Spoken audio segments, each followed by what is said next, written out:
एक मिनट तो बस एक लाइव वाला शुरू हो जाए। हाँ,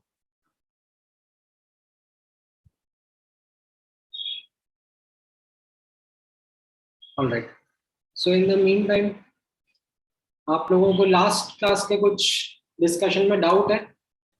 हम लोगों ने रिडॉक्स टाइट्रेशंस का डिस्कशन शुरू किया था। Like conceptually it was the same thing only, जो हम इक्विवेलेंस कॉन्सेप्ट पढ़ रहे थे, but it's just that in the context of titrations उस कॉन्सेप्ट को अप्लाई करना था। सो हम लोगों ने सिंपल रिडॉक्स टाइट्रेशन देखा था, जिसमें एक ही रिएक्शन हो रहा था and उसका equivalence point was easily observable. So we observe that equivalence point, equate the equivalents, and get the answer to whatever the unknown variable that we want to calculate. And then double titration हम लोगों ने देखा था। double titration में कैसा था? that rather than a single step we were doing two steps में titration। पहला स्टेप को कंप्लीट करा रहे थे, फिर उसका जो प्रोडक्ट है वो सेकेंड स्टेप में टाइट्रेट कर रहे थे, सेकेंड स्टेप में उसका रिएक्शन करा रहे थे। जैसे यहाँ पर I2 was the product of this first reaction that was being titrated in the second reaction, right? And यहाँ पर हम लोग I2 और Na2S2O3 के इक्विवेलेंट्स इक्वेट कर लेते थे, राइट? जिसके साथ टाइट्रेट कर रहे हैं उसके इक्विवेलेंट्स इक्वेट कर लेते थे, एंड फर्स्ट रिएक्शन में I2 और अननोन के इक्विवेलेंट्स इक्वेट कर लेते थे। Based on these two equations we would solve for the unknown, right? इस पर हमने like multiple questions भी प्रैक्टिस किए थे। इनफैक्ट ऐसे क्वेश्चन भी प्रैक्टिस किए थे जहां पर n factor was not same of the common species, तो वहां पर rather than directly equating equivalents of the common species we used to equate the moles। इस वाले क्वेश्चन में हमने यही किया था। इनमें कुछ स्पेसिफिक डाउट कहीं पर अटक गए हो पृथ्वीराज?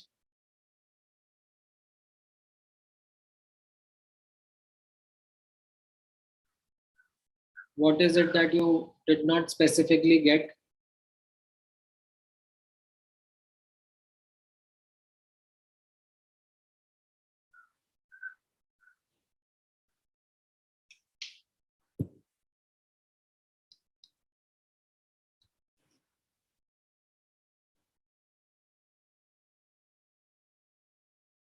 अभी समझ में आया?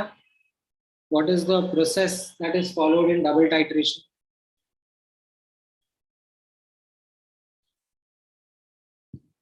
All right.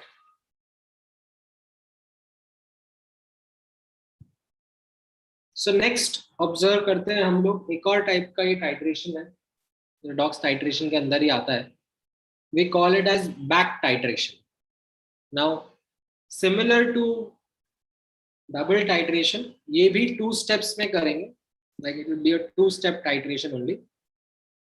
However, the slight change here would be that instead of the product, यहाँ पर जो excess reagent बच जाएगा पहले रिएक्शन से, उसका सेकेंड स्टेप टाइट्रेशन करते हैं।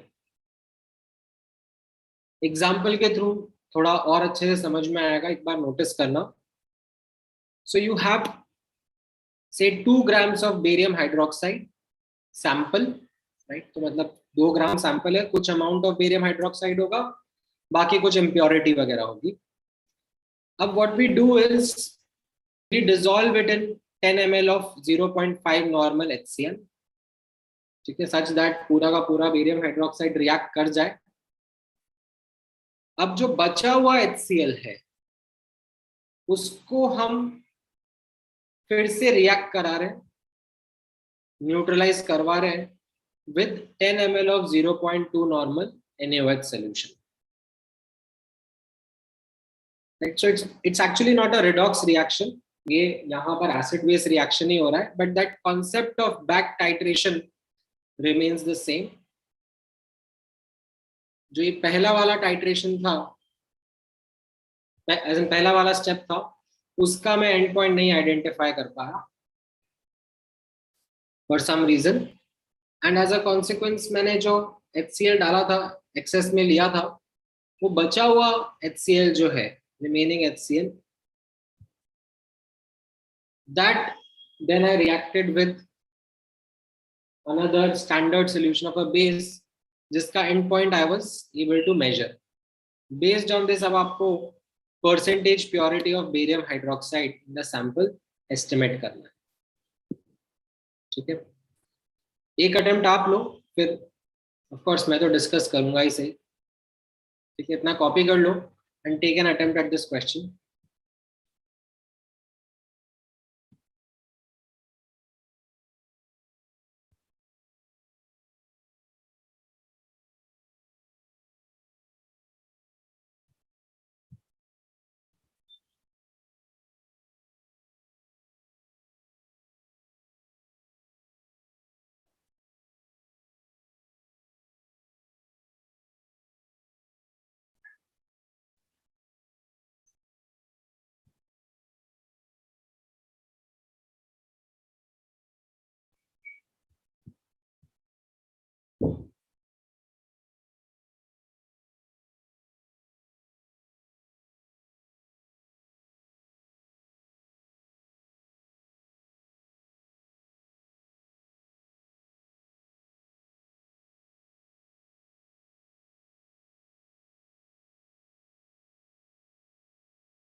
ऑलराइट, कुछ समझ में आ पा रहा है?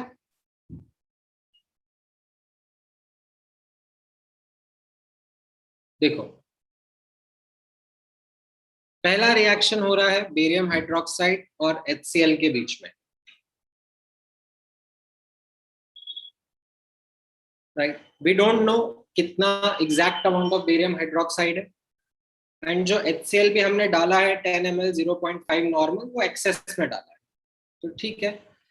जो भी रिएक्शन होगा, at the end of that reaction we should be able to write something like this, that equivalents of barium hydroxide are equal to the equivalents of HCl that reacted in the first step. It's not equal to this many equivalents, but जितने react हुए, ठीक है? फिर इसके बाद में जो बचा हुआ HCl है, HCl लेफ्ट, उसका NaOH के साथ में रिएक्शन हो रहा है ना? And this much amount of NaOH is required to reach the end point. So we can write that HCl that reacted in the second step, उसके equivalents is equal to equivalents of NaOH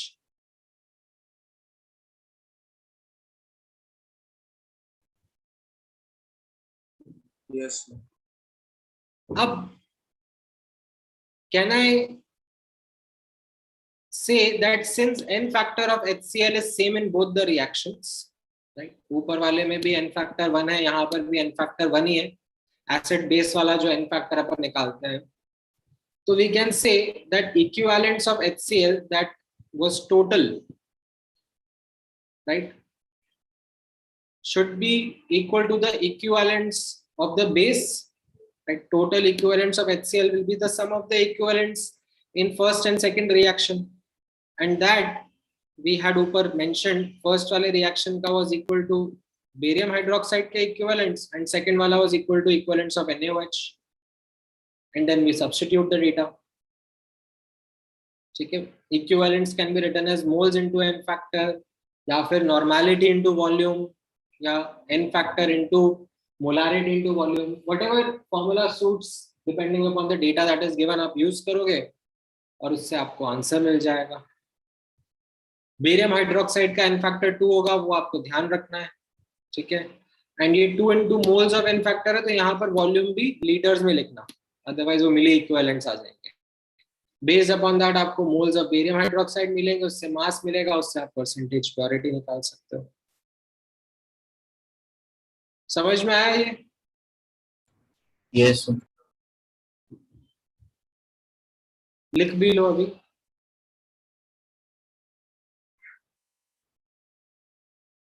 ठीक है. ऊपर वाला part दिखाऊं मैं? Question तो लिख लिया होगा ना सबने? Yes sir. Yes, sir. यहाँ तक का पार्ट भी लिख लिया होगा, बट अगर नहीं लिखा है तो स्क्रीनशॉट ले लो.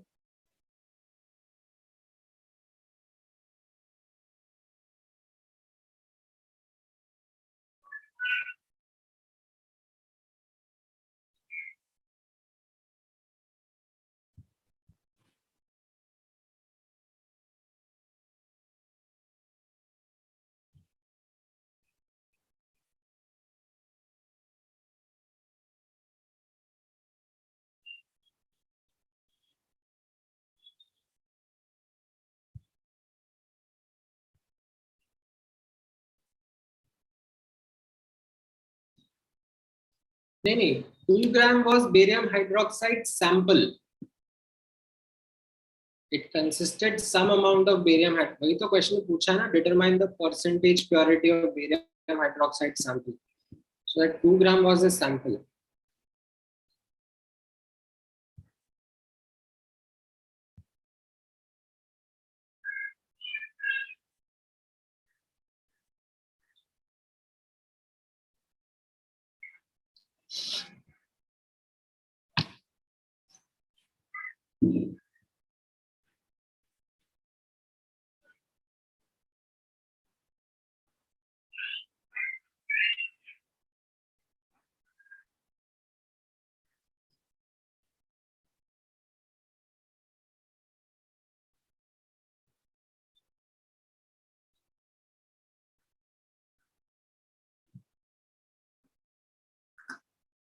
लिख लिया? Wait sir.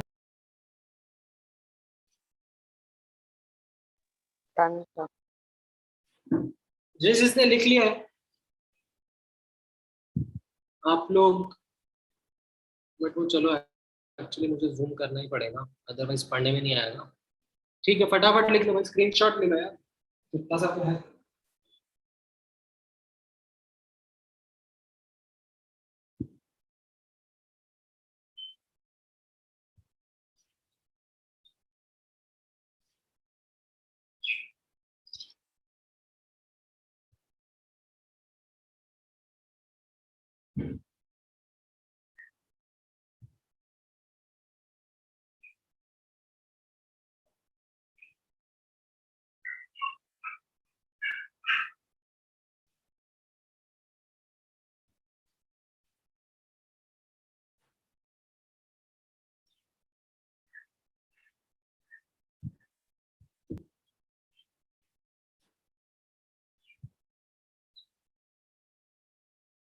ठीक है, जिसने लिख लिया है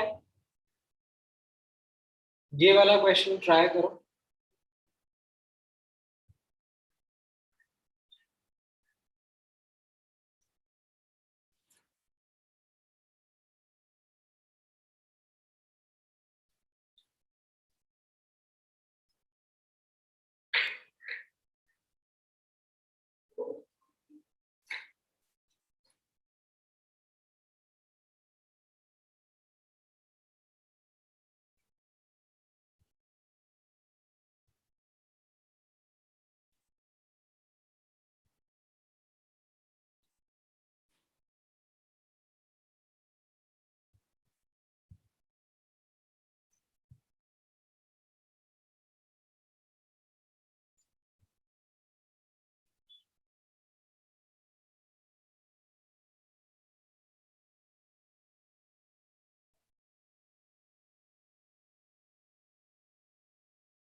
आया आंसर किसी का?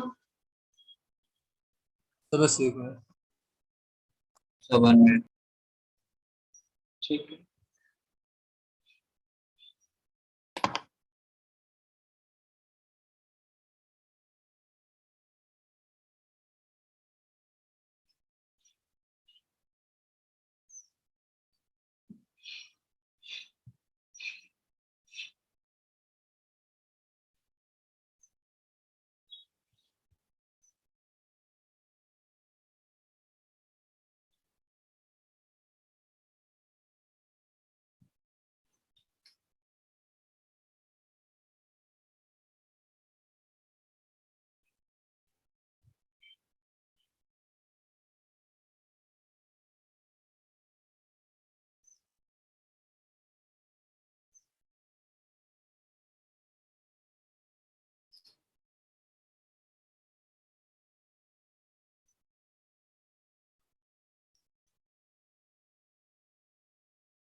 Done.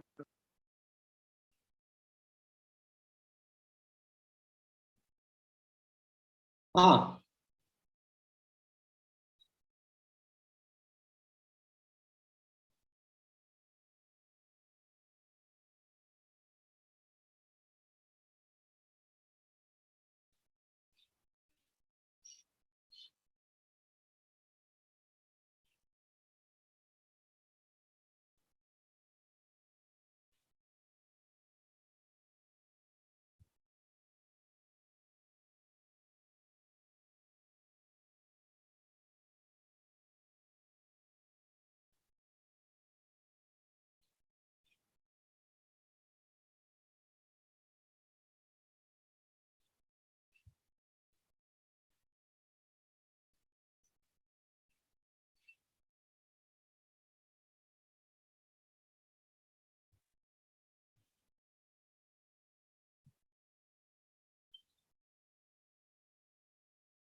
ऑलराइट। सो आप लोगों ने निकाल लिए?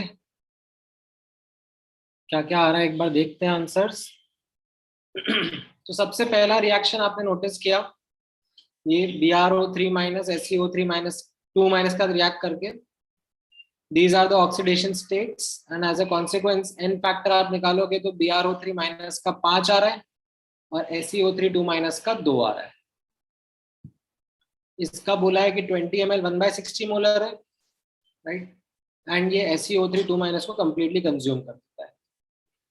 हाउएवर ये एक्सेस में है, BrO3 माइनस, दिस इज एन एक्सेस, तो ये कुछ बचेगा एंड इसका next step arsenic oxide ion जो है इस साथ में होगा। हाउएवर यहाँ पर एन फैक्टर चेंज हो जाएगा, राइट, एन फैक्टर ये 6 हो जाएगा। सर NaNO2 दिया हुआ था। सॉरी, सर NaNO2 दिया हुआ है क्वेश्चन। क्वेश्चन में क्या दिया है? वो है sir. Arsenic SO2 minus AsO4 3 minus Na नहीं है, वो आर्सेनिक है। ठीक है, तो ये दूसरा रिएक्शन है। पहला रिएक्शन ये है, दूसरा रिएक्शन ये है। इनमें कॉमन स्पीशीज हमारा BrO3 माइनस ही है। Like this is the back titration, जो एक्सेस रिएक्टेंट है वो स्टेप रिएक्ट हो रहा है।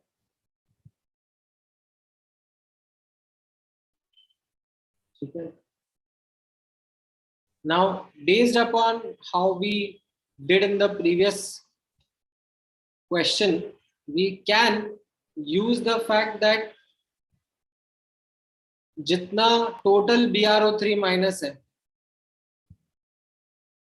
राइट, वो इन दोनों रिएक्शंस में स्प्लिट हो गया है।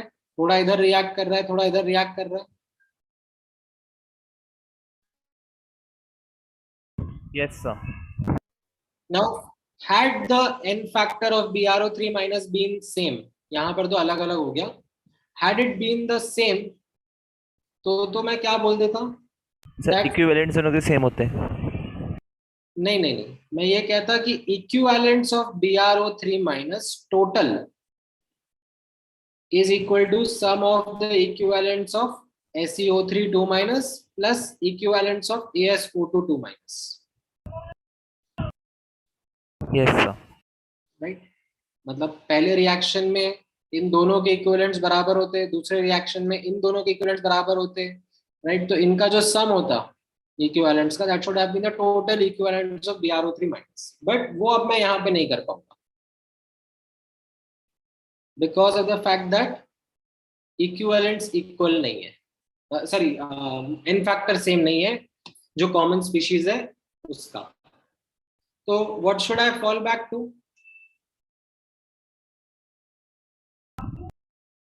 Sir moles.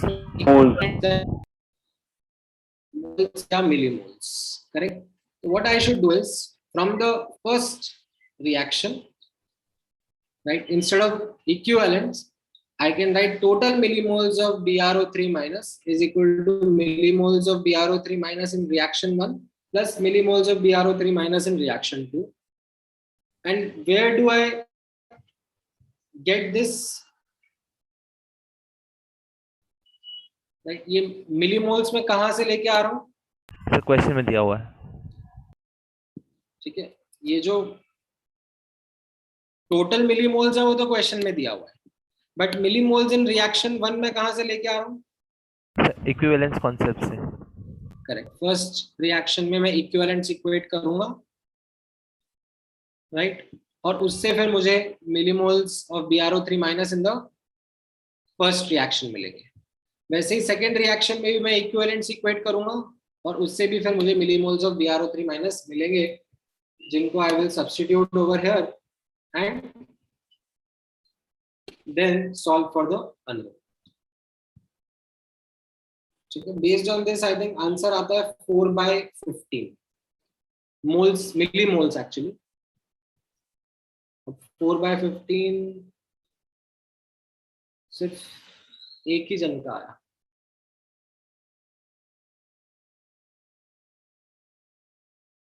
बाकी लोगों ने देखो कहां कहां पर कैसी कैसी मिस्टेक्स करी हैं। Notice those mistakes because those are the important learnings. Method तो मैंने एक बार बता दिया, आपको समझ में भी आ गया, राइट, बाद में भी याद ही रहेगा मेथड। तो it is these small time errors that are make और ब्रेक।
ठीक है, क्लियर है सबको? Yes, sir. Yes, sir. आप लोगों का कुछ और आंसर आ रहा है? ये आंसर नहीं है?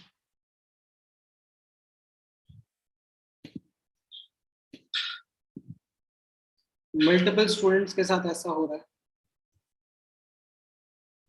पुट करके देख लेते हैं। चलो 1/3 है इधर लेफ्ट हैंड साइड पर, राइट हैंड साइड पर कितना आ रहा है?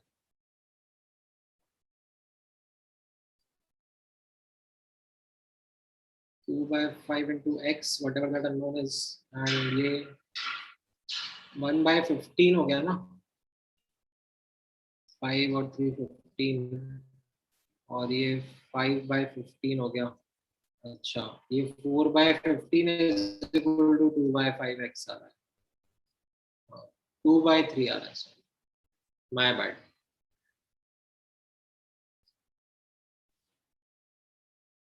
2/3 is the correct answer। हाँ ठीक है।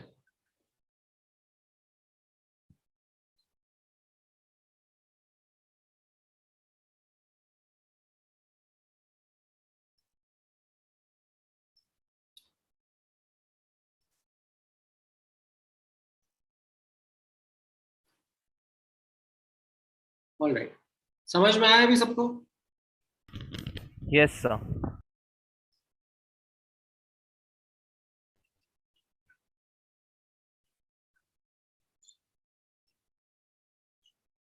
ठीक है,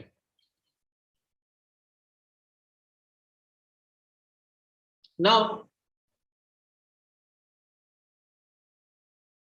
हाँ हाँ, मतलब ऑफ कोर्स यहाँ पे जो रिएक्शन थी that was not something which was expected कि आपको पता होगा। Definitely not a reaction which is a common one।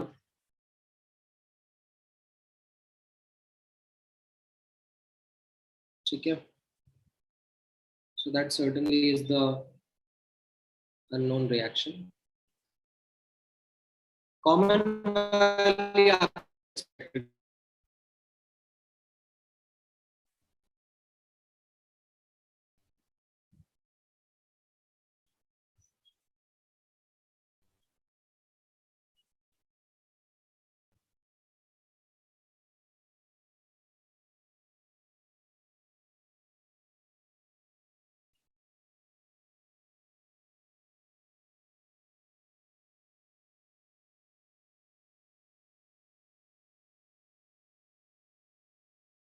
Alright, next topic देखना है यहाँ पर आप।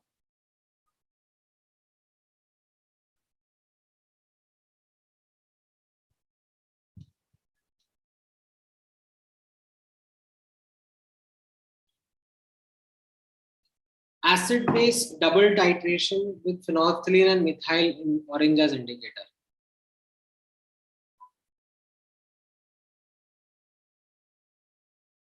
नहीं, क्या कह रहे हो गौरव? at the second reaction there will be some more left amount of common ion। नहीं ना, ये बोला ना, the excess KBRO3 is back titrated, मतलब एंड पॉइंट तक लेके जा रहे हैं ना।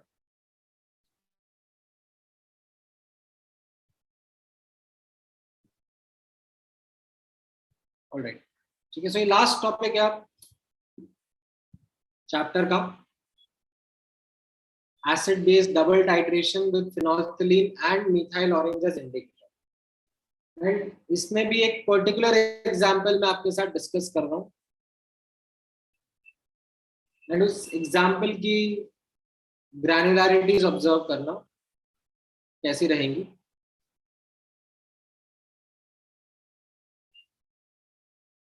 एंड उस पर फिर हम इक्विवेलेंस कॉन्सेप्ट कैसे अप्लाई कर रहे हैं वो भी आप नोटिस करना, क्योंकि ये रिएक्शन ऑलरेडी आप लोगों ने आयोनिक इक्विलिब्रियम चैप्टर में देखा हुआ है। सो फॉर एग्जांपल यहाँ पर नोटिस करना, वी हैव Na2CO3 का solution.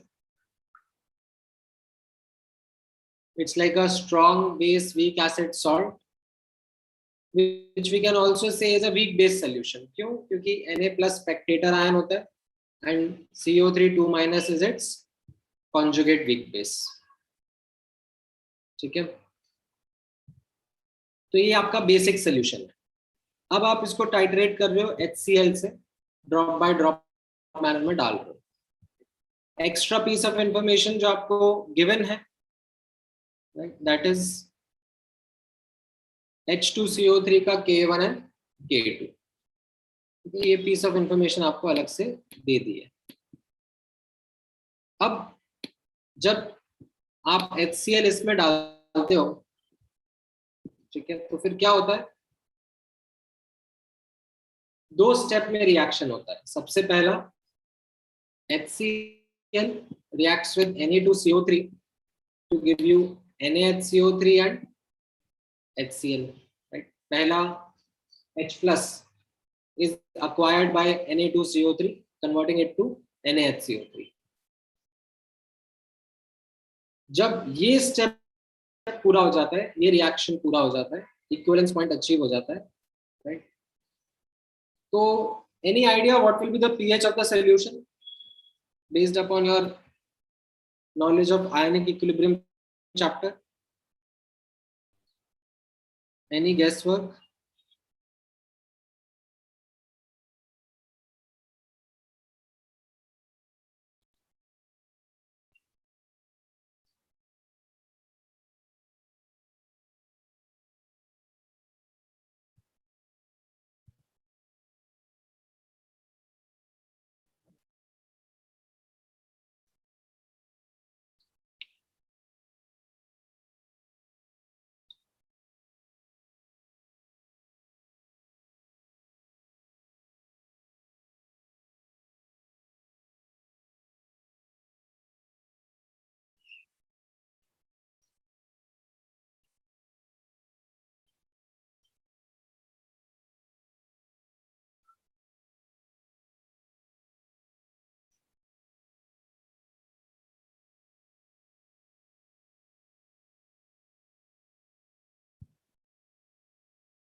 करेक्ट. तो इफ यू रिमेंबर, यहाँ पर ये दोनों तो कंज्यूम हो जाएंगे. What you will be left with is NaHCO3, and if you remember it's an amphiprotic substance, तो उसका pH जो होता है वो half of pK1 plus pK2 आता है. ठीक है, सो ये इक्विवेलेंस पॉइंट पर pH आपका 9 रहेगा, right? So between the two indicators phenolphthalein and methyl orange, which indicator would be suitable for identifying this endpoint? Right? Phenolphthalein will be a suitable indicator. Right? यहां तक का पार्ट समझ में आया?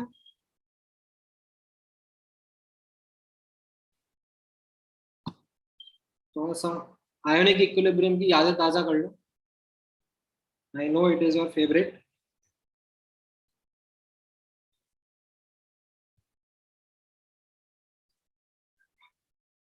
अच्छा, अब इसके बाद में इसको लिख लो फटाफट फटाफट. इसके बाद में what will happen as the second step? Like if I keep on adding HCl, what reaction is likely to happen?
Correct. So second step में अगर अपन और HCl डालेंगे तो HCl NaHCO3 के साथ रिएक्ट करेगा और H2CO3 बनाएगा, राइट.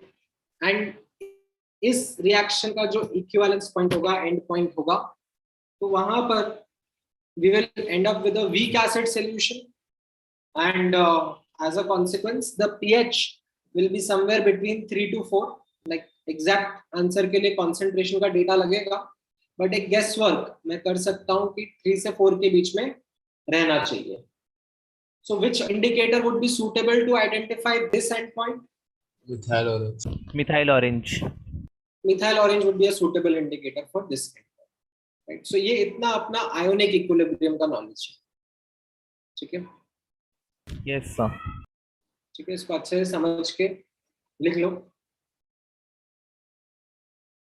अब इसके ऊपर हम इक्विवेलेंस कॉन्सेप्ट का डिस्कशन करेंगे.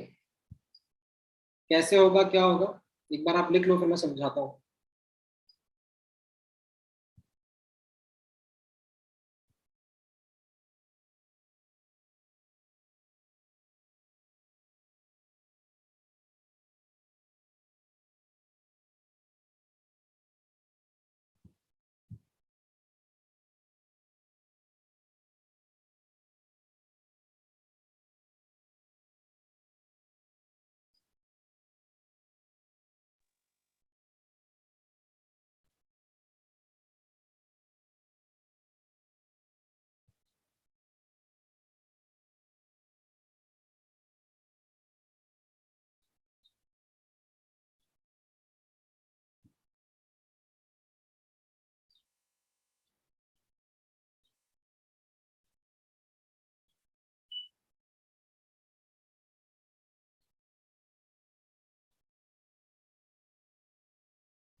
देख लिया?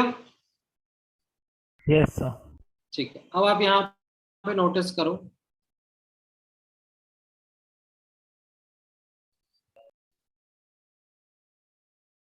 if I ask you this kind of a question,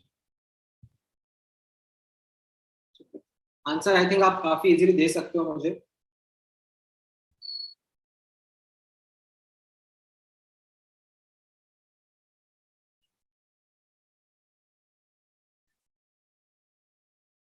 चलो आप ट्राई करो।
क्या आ रहा है आंसर?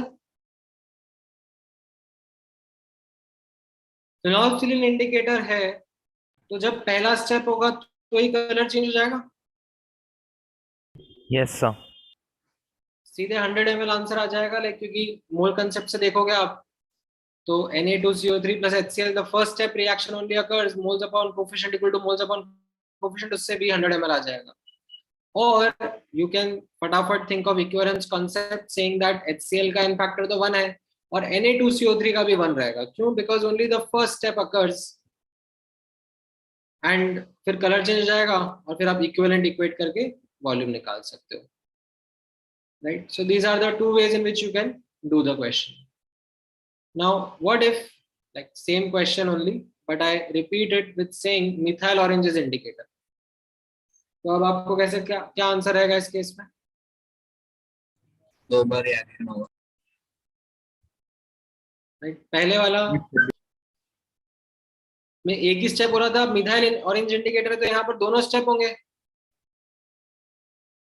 तो आप या तो मोल कंसेप्ट से सॉल्व कर सकते हो, right? You can go ahead and right the entire two reactions combined and as a consequence similarly moles upon coefficient equal to moles upon coefficient use करो और उससे भी निकालो, या फिर you can come up and say that in this situation the n factor of Na2CO3 will be 2 because both steps occur, like 2 H plus ले रहा है ना Na2CO3 और फिर कलर चेंज हो रहा है, तो उससे फिर Yes, आप sir. निकालोगे तो वॉल्यूम ऑफ HCl2 आ जाएगा। ठीक है, Yes, sir. Yes sir.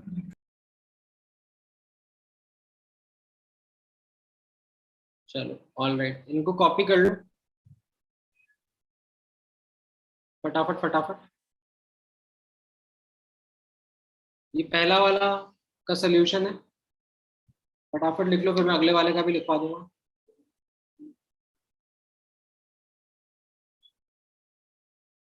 Sir एक बार क्वेश्चन दिखा सकते हैं?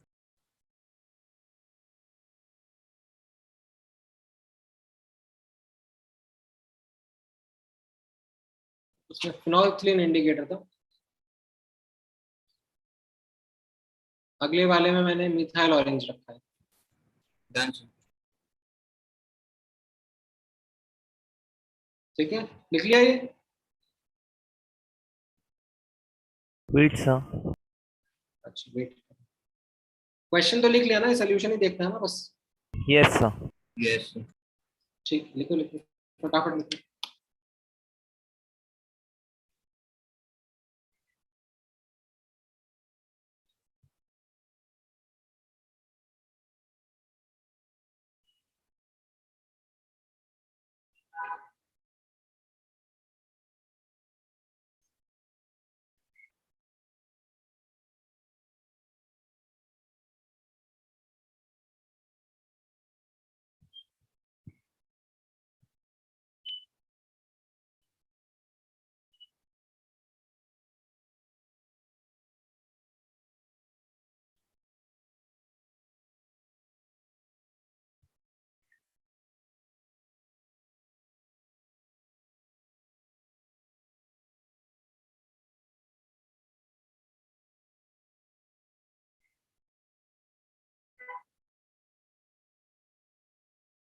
Done sir.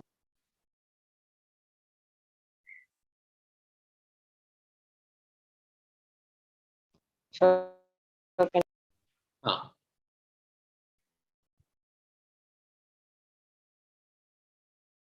इस वाले का भी लिखो।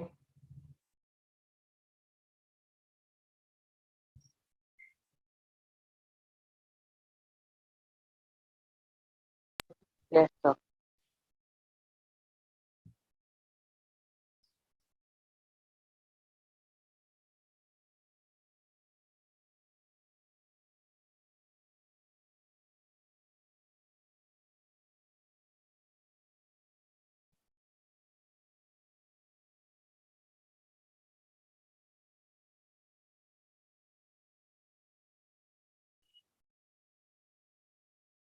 इसके नीचे का लिखो।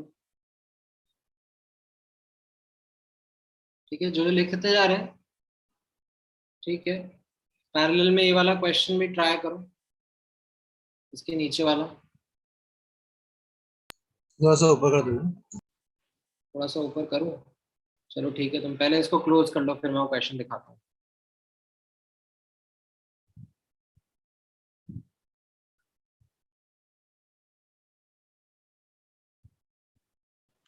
So can you show the question also? हाँ हाँ, दिखा रहा हूँ, दिखा रहा हूँ। दोनों चीजें एक साथ नहीं हो पाएंगी ना। सर ये वाला नहीं, इसके पहले वाला जिसका सोल्यूशन आप दिखा रहे हो वो वाला। अभी चलो इसको पहले एक बार कवर कर लेते हैं, फिर उस पर आ जाता हूँ।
नहीं, यहाँ पर combining equations is not a problem, because like reactions हो जाते हैं ना पूरे।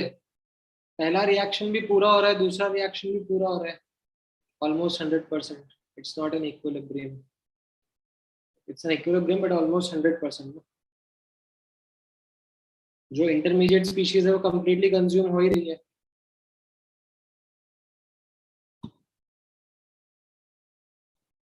अच्छा, ये वाला क्वेश्चन ट्राई करो।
आया आंसर?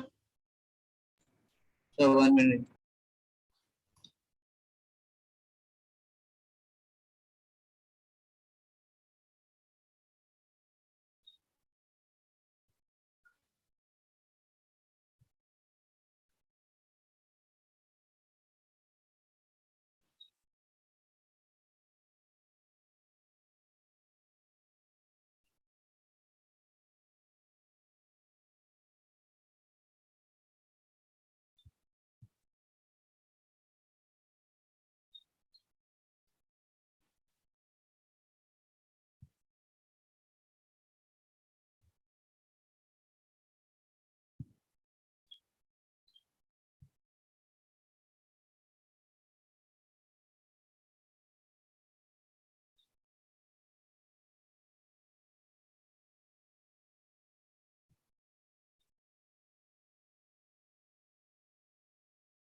तो फ्लोरीन के साथ में x प्लस वाई,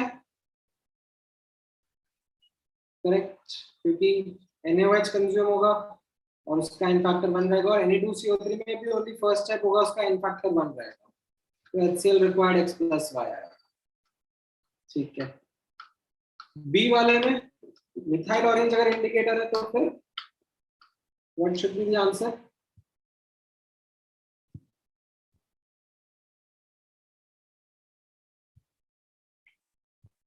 हाँ ठीक है, पूर्ण राइट, यश राइट, गौरव correct.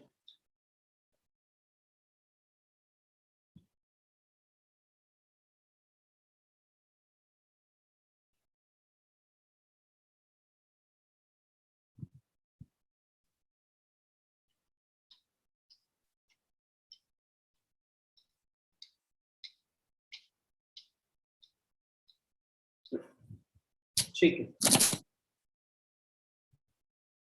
x plus 2y plus z.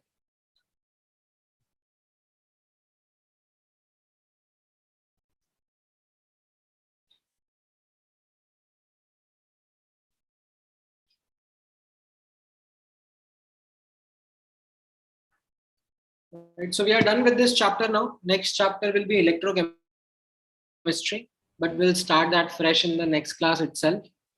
अभी आपने अगर होमवर्क करा होगा, कुछ बुकलेट के डाउट्स वगैरह है, तो let's close them. Sir, can you scroll a bit up? हाँ.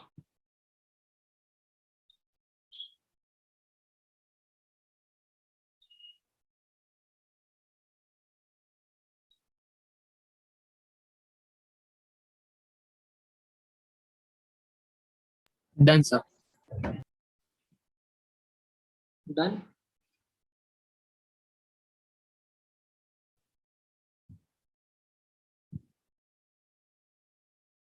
All right.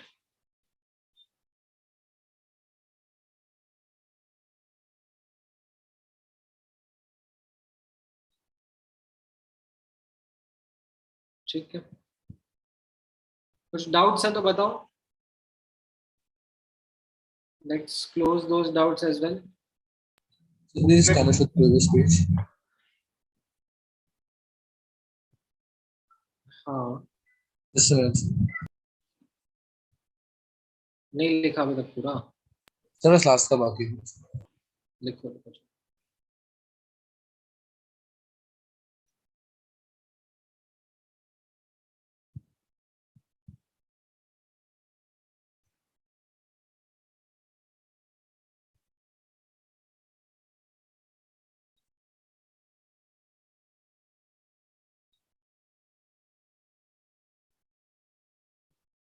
Thank you, sir.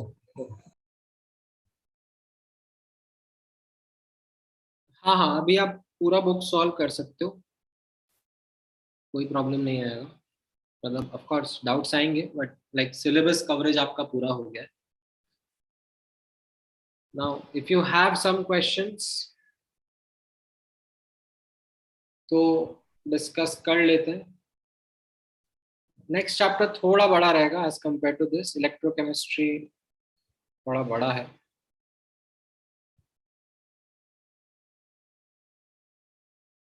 HA1 में any doubts from the homework, from the questions that you would have tried?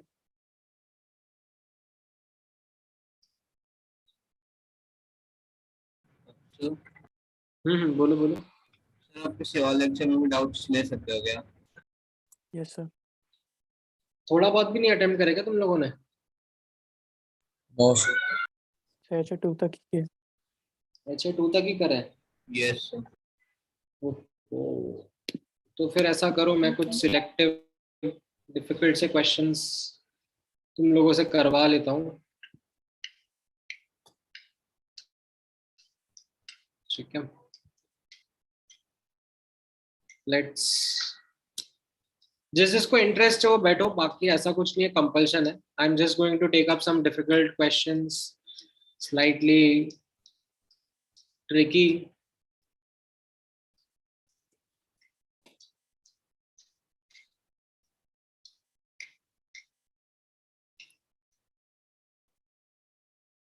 कहाँ गया?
एक minute दो, page ही नहीं खुला.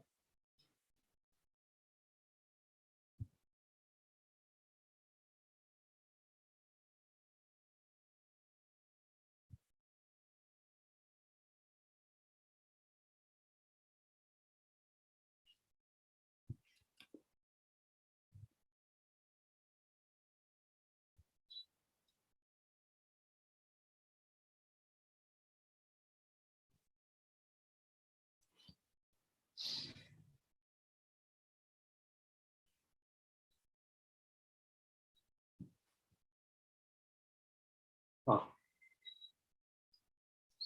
ये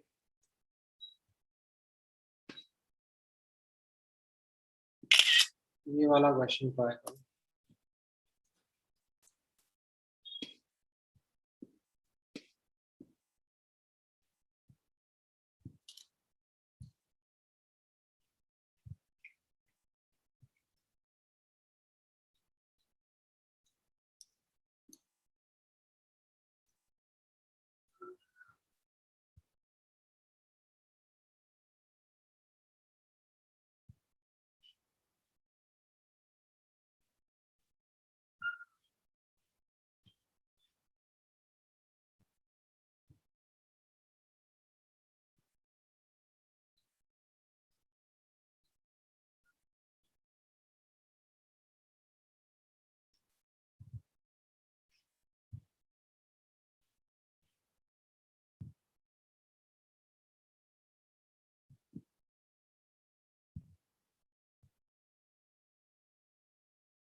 alright, कुछ आ पाया?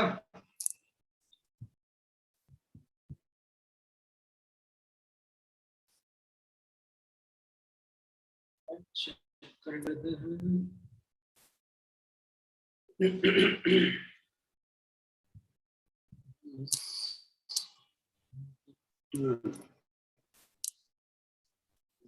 0.1 मोलर, हाँ करेक्ट है सामने को।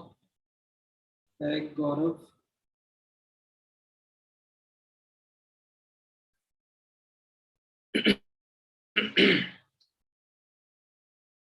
क्यों ऑक्सिलेट CO2 में चला जाएगा और Mn+2 में चला जाएगा?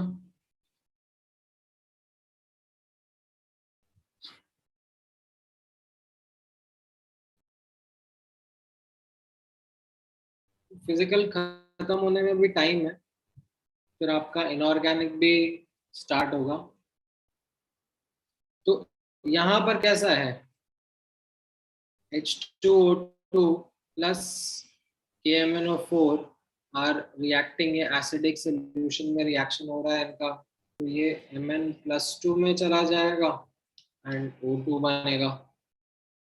ठीक है, देन दूसरी तरफ बोला जा रहा है कि ये सेम KMnO4, ये बोला जा रहा है 20 ml, C इसका कॉन्सेंट्रेशन है, we don't know, this is 20 ml और ये C2 है।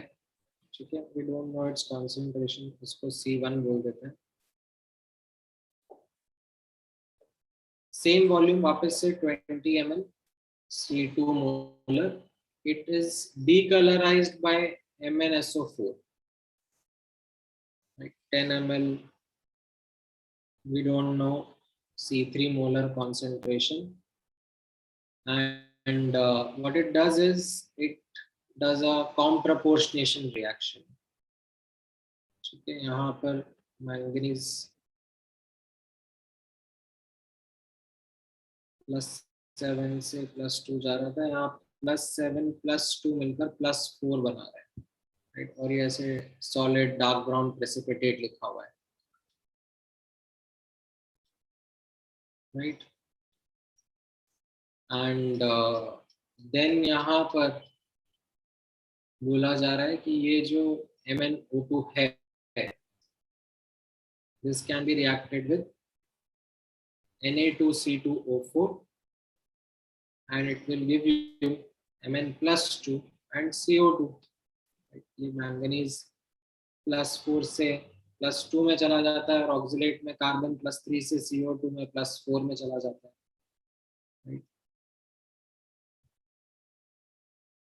राइट। इसका 10 ml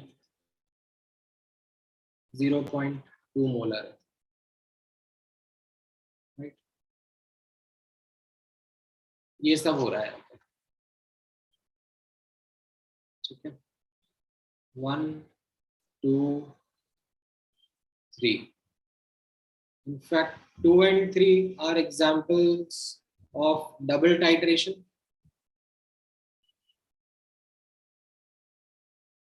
ठीक है, बट यहां पर नोटिस करना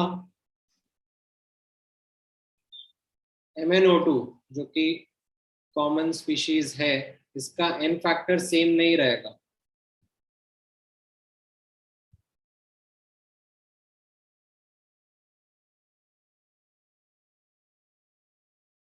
ठीक है, यहाँ पर जैसे n फैक्टर इसका 2 दिख रहा है, यहाँ पर इसका n फैक्टर कितना आ जाएगा, 1/3 + 1/2 से n फैक्टर आ गया, इसका कॉम्प्रपोर्शनेशन वाला रहेगा, आप ही को आइडेंटिफाई करना होता है। तो यहाँ पर अच्छे से आप इक्विवेलेंट्स बराबर करना और उससे C2 मिल जाएगा, राइट। ये C2 मिल जाएगा तो फिर अब आप यहाँ पहले वाले रिएक्शन में सब्स्टिट्यूट करना और H2O2 और KMnO4 के इक्विवेलेंट्स इक्वेट कर देना, इसका आंसर आपका 0.1 मोलर आ जाना चाहिए। ठीक है, कर पाओगे आगे?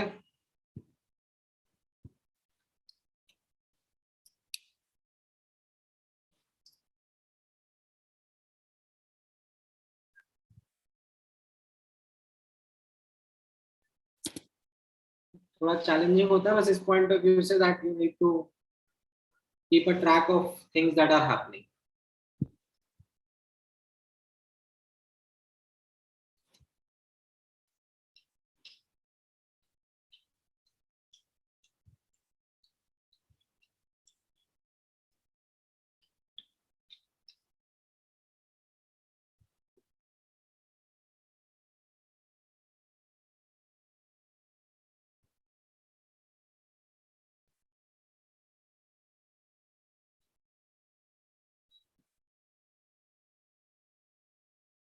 ठीक है, एक दो और क्वेश्चंस हैं.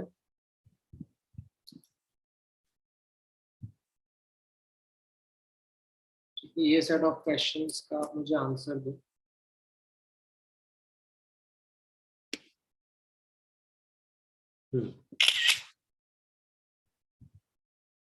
फटाफट फटाफट.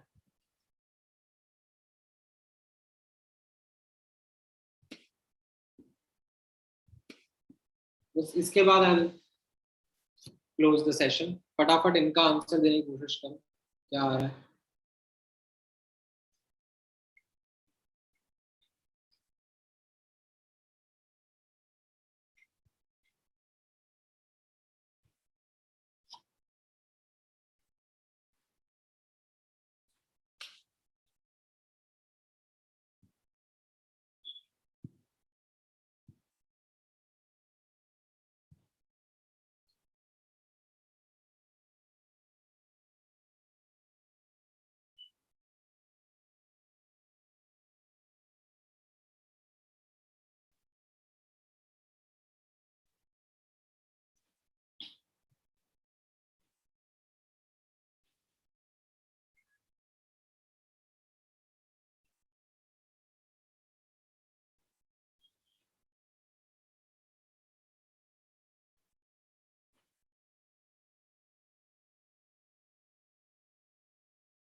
क्या आ रहा है इसमें पहले वाले का?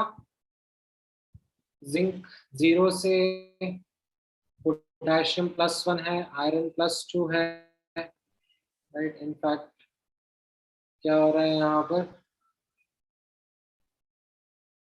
जिंक 0 है, पोटेशियम +1 है, आयरन +2 है. पोटेशियम कुछ यहाँ +1 है, कुछ यहाँ 0 है. जिंक +2 में है और आयरन आई थिंक सो 2 + 6 8 8 और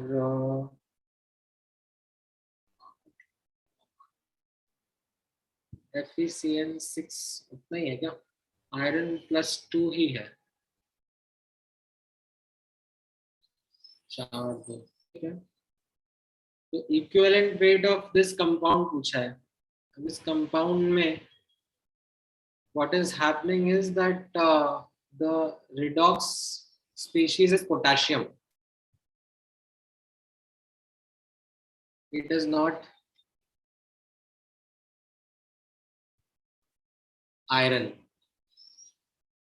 Okay.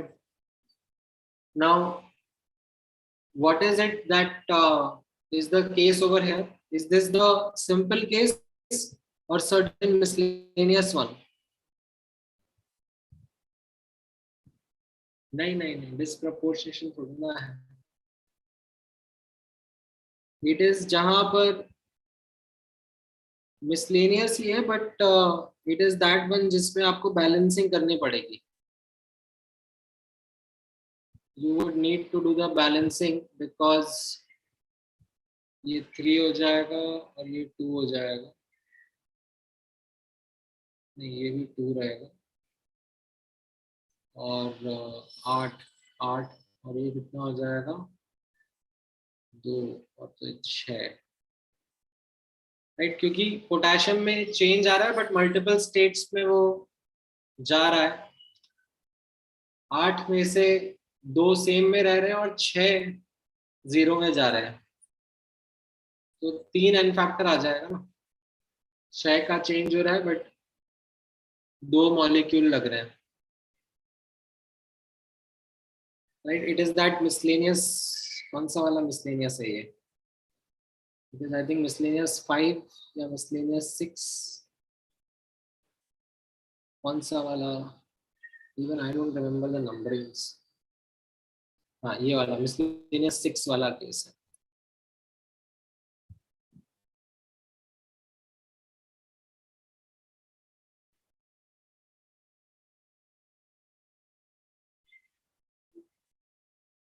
मिसलेनियस 6 वाला केस पढ़ो ना,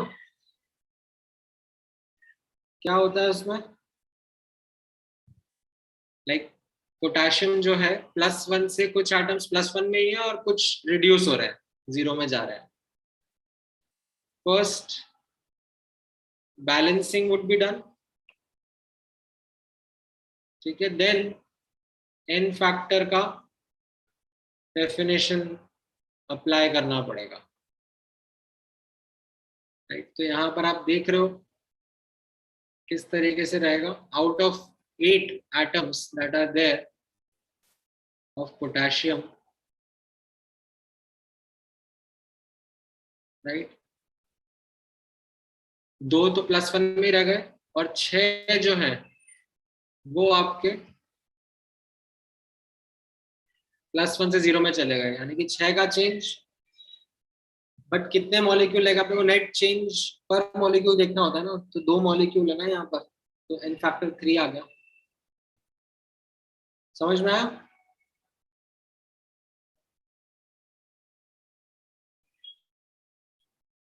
अच्छा, फिर ये वाला, नेक्स्ट वाला, इसको तो हिट एंड ट्रायल से ही बैलेंसिंग कर लो, आई थिंक वही बेटर रहेगा, right? Don't go for like ion electron method या ऑक्सीडेशन नंबर मेथड, जबरदस्ती का टाइम वेस्ट हो जाएगा। 3 ही तो एलिमेंट है, हिट एंड ट्रायल से कर लोगे ज्यादा खुश रहोगे, ज्यादा आसान हो जाएगा। तो ये क्या बन रहा है? FeS2 plus O2 is giving Fe2O3 plus SO2, तो ये 2 Fe बन गए यहाँ पर, ठीक है, 4 S, तो यहाँ पर भी 4 SO2 लिख दिया। और फिर ऑक्सीजन बैलेंस कर लो, इधर कितना हो गया 8 + 3 11, तो ये 11/2 ऑक्सीजन आ गया। अगर आपको वैसा लिखना है होल नंबर्स में तो ये 11 कर लो, इसको 4 बोल दो, इसको 2 बोल दो और इसको 8 बोल दो, ठीक है? ये हिडन ट्रायल से बैलेंसिंग हो गई। ए एंड बी कितना आ रहा है? 4 एंड 11 आ रहा है, ठीक है, सिंपल था। अब इसमें ऑक्सीडेशन स्टेट्स नोटिस करो, आयरन +2 है और ये सल्फाइड -1 है, ठीक है, वो परऑक्साइड जैसा होता है ना, वैसे ये पर सल्फाइड टाइप्स है। आयरन +4 नहीं हो सकता, आयरन का +2 या +3 ऑक्सीडेशन स्टेट मिलता है, तो it is this S which is -1, ये 0 है, ये +3 -2 +4 -2, इस तरीके से ऑक्सीडेशन स्टेट्स हैं यहाँ पर, राइट? अगर मैं आपसे पूछूंगा, क्या पूछा जा रहा है? FeS2 का एन फैक्टर बताओ, तो ये कौन से कैटेगरी को बिलोंग करता है? आयरन का भी ऑक्सीडेशन हो रहा है, सल्फर का भी ऑक्सीडेशन हो रहा है, और एक एक नया नया हायर ऑक्सीडेशन स्टेट्स में जा रहा है.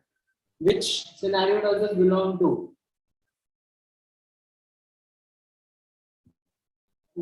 Miscellaneous, I think 3 or 4, है ना. ये मिसलेनियस में कौन सा वाला है? आई थिंक मिसलेनियस 2 ही है ये. Multiple elements going into oxidation, right. Miscellaneous 2 हो गया, तो इसका एन फैक्टर कितना आ गया? इसमें डेफिनेशन अप्लाई कर सकते हैं. आयरन में 1 का चेंज 1 एटम है, सल्फर में 5 का चेंज 2 एटम है. -1 से +4 जाना था, 5 का चेंज हो गया, तो इसका एन फैक्टर 11 आ गया, राइट. What about SO2?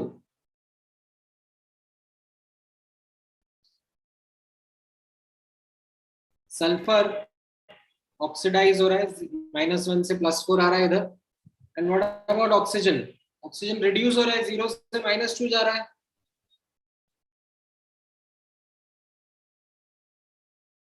ये कौन सा केस हो गया?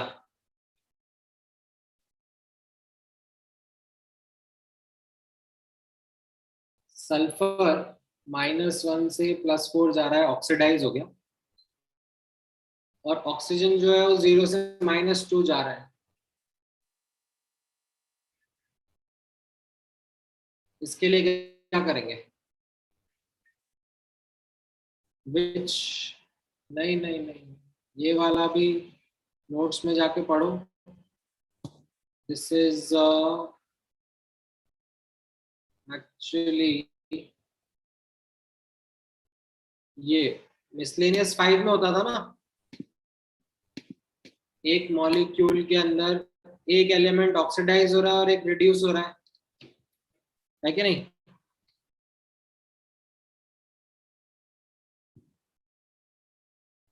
So is it miscellaneous 5? Intramolecular redox? The answer is no. Because another element, that is iron, is undergoing change of oxidation state. Intramolecular redox जो हमने पढ़ा था, उसमें स्ट्रिक्टली एक एलिमेंट ऑक्सीडाइज हो रहा था, एक एलिमेंट रिड्यूस हो रहा था, बाकी सब स्पेक्टेटर थे. ठीक है. यहां पर क्या हो रहा है, एक आयरन भी कुछ इलेक्ट्रॉन का एक्सचेंज कर रहा है ना, तो it is not exactly the miscellaneous 5 scenario that we had done. Now let's say in future if you encounter something like this, so what should you do now? What is your fallback option? आपको still answer देना है. It is not fitting in any of the miscellaneous scenarios जो मैंने आपको पढ़ाए हैं, तो आप क्या करोगे? What would you do?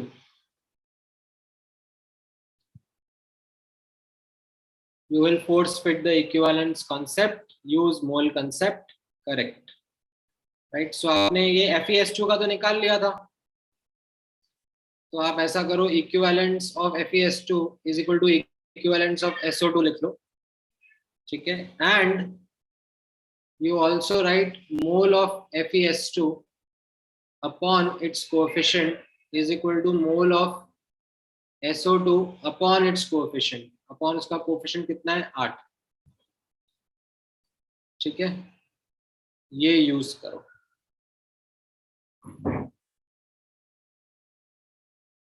This is going to be of your help. तो अगर आप इसको यूज करोगे तो मोल्स को अपन कैसे लिख सकते हैं? That can be written as equivalent of FeS2 upon n factor of FeS2, है ना, into coefficient of FeS2 is equal to equivalent of SO2 upon n factor of SO2 into coefficient of SO2, right. ये equivalent तो cancel out हो जाएंगे, right. n factor कितना था इसका, FeS2 का कितना निकाला था अपने ऊपर 11, इसका कोएफिशिएंट 4 है, इसका n फैक्टर अपने निकालना है, इसका कोएफिशिएंट 8 है, तो n फैक्टर आपका आ रहा है 5.5. This is your correct answer which matches with none of the options. ठीक है, नन ऑफ द ऑप्शन से मैच करेगा, but that is what the correct answer is. ठीक है, आई थिंक पीछे शायद ये 5.5 दिया हुआ है, या ये दिया हुआ है, या दिया, दोनों में से एक दिया हुआ है, but that is not the correct answer. ठीक है, वो आई थिंक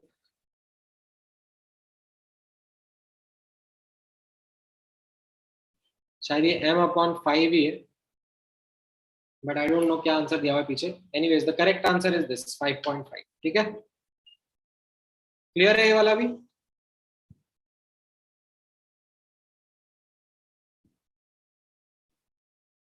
चलो, गुड. तो we are done with this chapter now. Try completing the booklet. Next chapter electrochemistry next class से स्टार्ट करेंगे. ठीक है, any questions?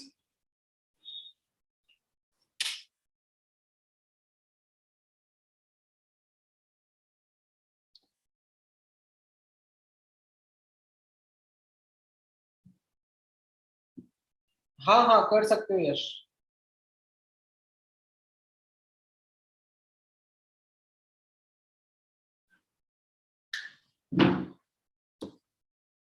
Prerequisite for next chapter is this only. Volumetric is a prerequisite for electrochemistry.